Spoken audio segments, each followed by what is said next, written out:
మనం చెప్పాను కదా ఇంతకుముందు, ఎక్కడో ఏదో జరిగిపోతుంది అనుకుంటాం, తీరా చూస్తే అవి మన దగ్గర దాకా వచ్చేస్తాయి.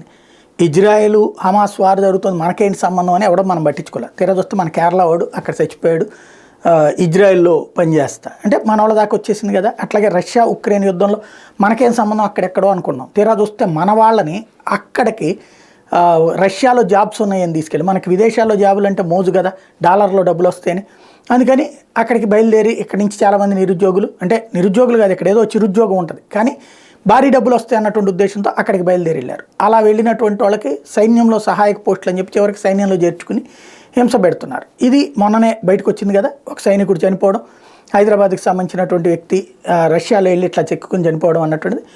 ఇప్పుడు అసలు ఎట్లా వెళ్ళారు వీళ్ళు రష్యా దాకా అంటే బ్రోకర్ల ద్వారానే. ఇది మన దేశంలో ఎట్లా తయారైపోయిందంటే ఐఎస్ఐఎస్కి రిక్రూట్మెంట్లు ఎక్కడి నుంచి తీవ్రవాదులు రిక్రూట్మెంట్ చేస్తున్నారు, అట్లాగే ఏది లష్కర్ ఏ తోయిబా, హిజ్బుల్ ముజాహిదీన్ లాంటి రిక్రూట్మెంట్లు ఇక్కడ ఉన్నటువంటి వాళ్ళనే చేస్తున్నారు. ఇప్పుడు చివరికి రష్యా సైన్యంలో కూడా ఇక్కడి నుంచినే బ్రోకర్లు, అంటే మన వాళ్ళు చచ్చిపోతారని తెలిసినా వీడికి కావాల్సినటువంటి కమిషన్ కోసం ఉద్యోగాలు అక్కడ ఉద్యోగమే అని మాయ చేసి, ఇప్పుడు అరబ్ దేశాలకు కనుక ఒంటెలు చూడడానికి లేకపోతే కనుక ఇతర భారీ పనులు చేయడానికి పంపించి వాళ్ళకేమో అక్కడ మంచి ఉద్యోగం అని చెప్పి నమ్మబలికి ఎట్లా మోసం చేస్తారో అదే తరహాలో మన దేశంలో మోసగాళ్ల కథ ఇప్పుడు రష్యాకి మన వాళ్ళు సైన్యంలోకి వెళ్ళడానికి కారణమైందన్నటువంటి విషయాన్ని తాజాగా సిబిఐ తేల్చింది. సిబిఐ ఇప్పుడు ఈ వ్యవహారం మీద దేశవ్యాప్తంగా సోదాలు చేసి ఈ రష్యాకి పంపించినటువంటి మోసగాళ్ళని పట్టుకునే పనిలో ఉంది.